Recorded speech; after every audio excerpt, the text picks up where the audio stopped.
आपको अपने राष्ट्रवाद को मोड़ के जेब में रखना पड़ेगा।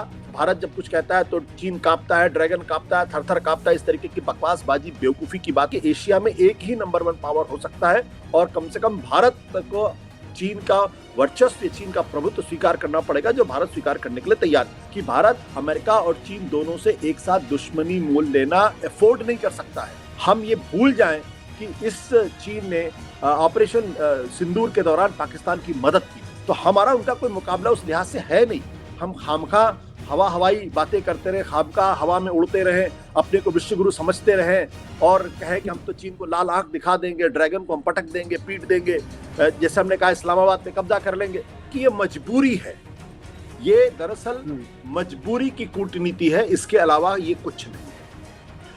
सबसे पहले हम आपको बताते हैं कि दरअसल भारत और अमेरिका के बीच के जो रिश्ते हैं, उसने दरअसल भारत को मजबूर कर दिया कि आप कुछ भी हो जाए, कोई भी ह्यूमिलिएशन हो, लेकिन आपको चीन के पास जाना जरूरी है। और अगर आप चीन के पास नहीं जाएंगे तो भारत के व्यापार का भी नुकसान होगा और भारत दुनिया के नक्शे पर अलग थलग पड़ जाएगा। पीटर नवैरो, आज भी उनका जिस तरीके से बयान आया कि दरअसल ये जो भारत के जो ब्राह्मण्स हैं, ब्राह्मण शब्द का इस्तेमाल किया है, भारत के ब्राह्मण दरअसल रूस से जो ऑयल मिल रहा है उससे प्रॉफिटियरिंग कर रहे हैं और भारत के लोगों को एक तरीके से इग्नोर कर रहे हैं।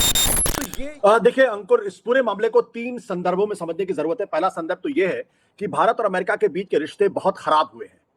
दूसरा, भारत और चीन के रिश्ते भी पिछले दिनों बहुत खराब हुए हैं ऑपरेशन सिंदूर के संदर्भ में। तीसरा, चीन और अमेरिका के रिश्ते भी बहुत खराब हुए हैं। अब इन तीनों ये जो 3 घटनाएं हैं, 3 जो संदर्भ है, जब इनको हम जोड़ कर देखेंगे तब भारत की कूटनीति अंतर्राष्ट्रीय मंच पर और एससीओ में भारत की भागीदारी हमें समझ में आएगी। और मैं एक शब्द में इसको दोहराता हूं, वो ये कि ये मजबूरी है। ये दरअसल मजबूरी की कूटनीति है, इसके अलावा ये कुछ नहीं है। सबसे पहले हम आपको बताते हैं कि दरअसल भारत और अमेरिका के बीच के जो रिश्ते हैं, उसने दरअसल भारत को मजबूर कर दिया कि आप कुछ भी हो जाए, कोई भी ह्यूमिलिएशन हो, लेकिन आपको चीन के पास जाना जरूरी है। और अगर आप चीन के पास नहीं जाएंगे तो भारत के व्यापार का भी नुकसान होगा और भारत के अंतर्राष्ट्रीय स्तर पर जो छवि है उसको भी नुकसान होगा और भारत दुनिया के नक्शे पर अलग थलग पड़ जाएगा। क्योंकि चीन भारत की पहली प्राथमिकता कभी नहीं थी। कम से कम नरेंद्र मोदी के नेतृत्व में जो सरकार है उसके संदर्भ में अगर चीजों को देखें तो उन्होंने बहुत कोशिश की, प्रधानमंत्री नरेंद्र मोदी ने, और दुनिया को बताने की भी कोशिश की कि देखिए भारत और अमेरिका तो स्वाभाविक देश है, दोनों एक डेमोक्रेसी हैं और नरेंद्र मोदी और ट्रंप के बीच के जो रिश्ते हैं वो तो बहुत ही अच्छे रिश्ते हैं, वो दोस्ताना रिश्ते हैं। लेकिन ट्रंप ने दूसरे टर्म के बाद जिस तरीके से भारत का अपमान करने की कोशिश की, जिस तरीके से नरेंद्र मोदी को स्नप करने की कोशिश की है, एक तरीके से उनका भी अपमान करने की कोशिश की है और जिस तरीके के टर्म्स वो डिक्टेट कर रहा है, जिस तरीके से भारत के ऊपर 50% का उसने टैरिफ लगाया है, जिस तरीके से भारतीयों को हथकड़ी बेड़ी लगाकर भारत भेजा है, और इस तरीके के बहुत सारे ऐसे उदाहरण हैं। और लगातार जो उनके नंबर टू कह लिया, जो उनके व्यापार के सलाहकार है पीटर नवैरो, आज भी उनका जिस तरीके से बयान आया कि दरअसल ये जो भारत के जो ब्राह्मण्स हैं, ब्राह्मण शब्द का इस्तेमाल किया है, भारत के ब्राह्मण दरअसल रूस से जो ऑयल मिल रहा है उससे प्रॉफिटियरिंग कर रहे हैं और भारत के लोगों को एक तरीके से इग्नोर कर रहे हैं। तो ये पूरा जो संदर्भ है, ये पूरा संदर्भ भारत को मजबूर कर दिया है, नरेंद्र मोदी की सरकार को उसने मजबूर कर दिया है कि आप अमेरिका के ऊपर बहुत उम्मीद ना करें। अगर चीजें ठीक है तो ठीक हो जाए, नहीं तो आपको चीन के पास जाना पड़ेगा। तो पहला संदर्भ ये। दूसरा संदर्भ ये कि अमेरिका और चीन के बीच के रिश्ते भी पिछले दिनों बहुत खराब और हॉस्टाइल हुए हैं।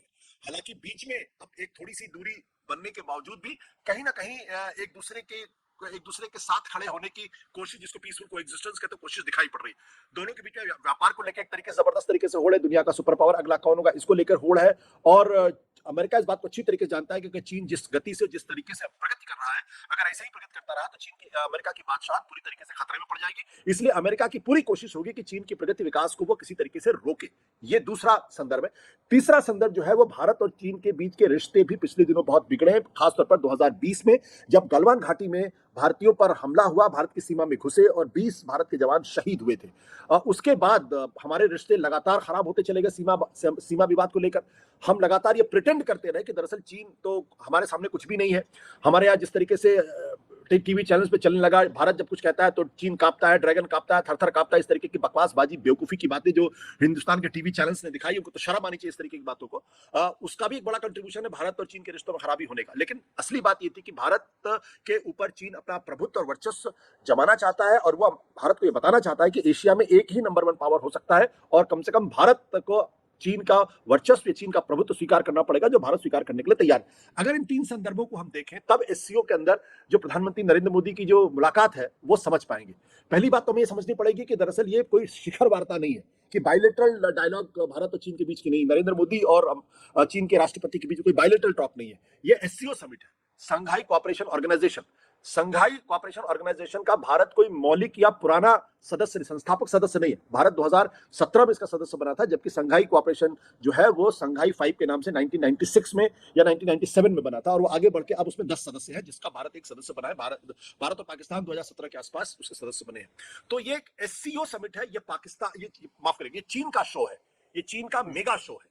और चीन अमेरिका को और दुनिया को इस टैरिफ वार के समय में ये संदेश दे रहा है कि चीन के साथ अब दुनिया के बहुत सारे देश आने लगे हैं। हम एक सुपर पावर हैं, हम अमेरिका की बरक्स एक सिक्योरिटी अम्ब्रेला बना रहे हैं, एक इकोनॉमिक अम्ब्रेला बना रहे हैं। यह संदेश एससीओ के माध्यम से चीन दुनिया को, यूरोप को और अमेरिका को दे रहा है। भारत उसमें सिर्फ एक सहभागी मात्र है। एक अगर ये कहे तो हमें बुरा लगेगा, लेकिन भारत उसमें कैरेक्टर आर्टिस्ट के तौर पर ही है। उसके असली हीरो पुतिन है, उसके असली हीरो शी जिनपिंग है, और ये दोनों मिलकर आज की तारीख में डोनाल्ड ट्रंप को आंख दिखा रहे हैं और उनको संदेश देने की कोशिश। उस संदर्भ में अगर हम देखेंगे तो हम एससीओ में भारत की जो भूमिका है उसको बहुत बढ़ा चढ़ाकर नहीं कहेंगे, सिर्फ इतना कहेंगे कि आइस ब्रेक हुई है शी जिनपिंग और नरेंद्र मोदी के बीच में। अब ये आइस ब्रेक के बाद रिश्ते किस दिशा में और कैसे आगे बढ़ेंगे, ये देखने वाली बात होगी। आपने कहा कि चीन चाहता है कि भारत वो एशिया का सब सुपर पावर दिखे और कोई दूसरा कंट्री ऊपर ना बढ़े। भारत इसमें आपने कहा कि सहयोगी भी है, भारत गया भी है, मोदी जी उनसे मिले भी हैं, और पीएम मोदी ने कहा कि चीन और भारत दोनों आतंकवाद के शिकार हैं। ये हालांकि जब विक्रम मिस्त्री से पूछा गया कि चीन आतंकवाद का कैसे शिकार है, तो उन्होंने उतना उसको टाल गए वो, क्योंकि हाँ हल्के छोटे मोटे हमले साइड से होते रहते हैं, लेकिन उनका ऐसा नहीं जैसा भारत का है। तो भारत के आत्मसमर्पण करके उनका सहयोग कर रहा है, क्योंकि विश्वगुरु तो पीएम मोदी थे, विश्वगुरु की छवि बहुत दिनों से खराब भी हो रही है। अब विश्वगुरु गए हैं तो जो छवि खराब हो रही थी, ये और डेंट है छवि में, बन जाएंगे। देखिए, मौजूदा जो सरकार है, नरेंद्र मोदी की सरकार है, उनको ये समझना पड़ेगा कि अगर आज की तारीख में भारत को प्रगति करना है, भारत को विकसित राष्ट्र बनना है, तो उसको चीन के साथ अपने रिश्तों को बहुत बेहतर करना पड़ेगा। इसके अलावा दूसरा कोई रास्ता है नहीं। उसको अमेरिका के साथ अपने रिश्ते सुधारने पड़ेंगे, इसके अलावा दूसरा कोई रास्ता है नहीं। उसको यूरोपियन यूनियन के साथ अपने रिश्तों को बेहतर करना पड़ेगा, इसके अलावा कोई तीसरा रास्ता है नहीं।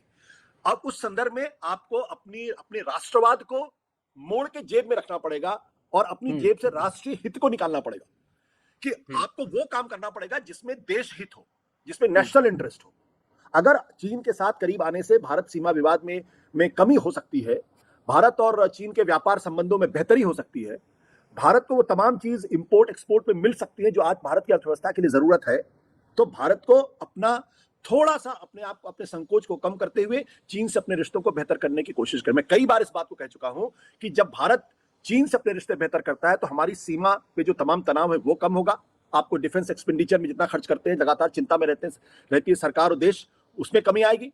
पाकिस्तान पर चीन का इन्फ्लुएंस होगा, चीन जो आतंकवाद हमारी जमीन पर करने की कोशिश करता है उसमें थोड़ी सी उस पर दबाव डाल के उसको कम किया जा सकता है, और रूस से जो हमारे रिश्तों में जो दूरी आ रही थी उसको ठीक किया जा सकता है। और उसमें मैं कहता हूं, अगर जो राष्ट्रवाद के नाम पे जो झंडा लेके खड़े हो जाते हैं लोग, हमने तो ड्रैगन को पीट दिया, चीन थर-थर कांप रहा है, शी जिनपिंग की हालत खराब है, ये बकवासबाजी बंद होनी चाहिए पूरी तरीके। इससे भारत के रिश्तों पर असर पड़ता है, क्योंकि चीन का मीडिया लगातार भारत के मीडिया में चलने वाली इन खबरों को संदर्भ में सोचता है कि ये भारत सरकार के द्वारा स्पॉन्सर्ड किया जा रहा है, और तब दोनों देशों के बीच में तनाव बढ़ता है। इसलिए मैंने कहा राष्ट्रवाद जरूरी हो सकता है भारतीय जनता पार्टी के लिए और मोदी सरकार के लिए, लेकिन उससे ज्यादा जरूरी है नेशनल इंटरेस्ट। और नेशनल इंटरेस्ट आज की तारीख में यह है कि भारत अमेरिका और चीन दोनों से एक साथ दुश्मनी मोल लेना अफोर्ड नहीं कर सकता है, करना भी नहीं चाहिए। और वैसे में भारत को चीन से अपने रिश्ते बेहतर करने चाहिए, और अगर उसकी थोड़ी बहुत अगर हमें जिसे कहते हैं एडजस्टमेंट अगर अपनी फॉरेन पॉलिसी में करना पड़े तो वो भी करना चाहिए। हम ये भूल जाएं कि इस चीन ने ऑपरेशन सिंदूर के दौरान पाकिस्तान की मदद की थी। हमें भूलना पड़ेगा कि चीन ने किस तरीके से हमारे प्रति शत्रुता का व्यवहार किया था, क्योंकि हमारी जो महाभारत है या चाणक्य नीति है उनमें साफ तौर पर कहा गया अगर आपका शत्रु आपसे बहुत ज्यादा ताकतवर है, बहुत ज्यादा शक्तिशाली है, तो आपको उससे अपने रिश्तों को बेहतर करना चाहिए और उससे अपने रिश्तों उससे उसके साथ दोस्ती करनी चाहिए और उस वक्त का इंतजार करना चाहिए जब आप अपने शत्रु से ज्यादा पावरफुल हो जाए, तब उससे लड़ें। आज की तारीख में हम चीन से लड़ लें और तो उससे हमें कोई फायदा होने वाला नहीं, उससे हमें नुकसान होगा। चीन की अर्थव्यवस्था आज की तारीख में दुनिया में बहुत पावरफुल है, भारत से कम 5 गुना ज्यादा बड़ी। उसका डिफेंस प्रिपेयरनेस भारत से कई गुना बड़ा है और उसकी जो सामरिक क्षमता है वो भी बहुत ज्यादा है। वो अमेरिका को चुनौती दे रहा है, जबकि भारत सिर्फ $4 ट्रिलियन की इकोनॉमी है। तो हमारा उनका कोई मुकाबला उस लिहाज से है नहीं। हम खामखा हवाई बातें करते रहे, खामखा हवा में उड़ते रहे, अपने को विश्व गुरु समझते रहे और कहे कि हम तो चीन को लाल आंख दिखा देंगे, ड्रैगन को हम पटक देंगे, पीट देंगे, जैसे हमने कहा इस्लामाबाद पे कब्जा कर लेंगे। ये तमाम बातें भारत की विदेश नीति को नुकसान करती। तो मैंने कहा ये मजबूरी की बात है। अब एक बात देखिए, ये जो एससीओ का है, ये भारत के साथ क्यों आएगा? क्योंकि जब ईरान पर हमला इजराइल ने किया और उस वक्त एससीओ ने एक रेजोल्यूशन पास किया जिसको भारत ने उसका समर्थन नहीं किया था, कि उसने इजराइल को कंडेम किया था। और ऐसे में जब पहलगाम में हुआ तब भारत चाहता था कि एससीओ की तरफ से एक रेजोल्यूशन प्रस्ताव पारित हो जिसपे वो पाकिस्तान को आतंकवाद के लिए जिम्मेदार ठहराए। एससीओ ने वो प्रस्ताव पास करने से मना कर दिया था। भारत आज की तारीख में अपने आप को क्वाड का सदस्य मानता है। क्वाड माने भारत, जापान, ऑस्ट्रेलिया और इंडिया, अमेरिका, ये 4 देश। ये क्वाड क्यों बना था? ये क्वाड दरअसल बना था चीन को एक तरीके से, चीन के बरक्स इस इलाके में, एक एशिया पैसिफिक के इलाके में एक सिक्योरिटी अम्ब्रेला खड़ा करने के लिए। आप क्वाड के मेंबर हैं जो चीन के खिलाफ है, आप एससीओ के मेंबर हैं जो अमेरिका के खिलाफ है। तो ये दो नाव पे सवारी नहीं चल सकती है। इसलिए मैंने कहा भारत को बहुत संभल के चलना पड़ेगा और कुछ अपनी विदेश नीति में एडजस्टमेंट करने पड़ेंगे।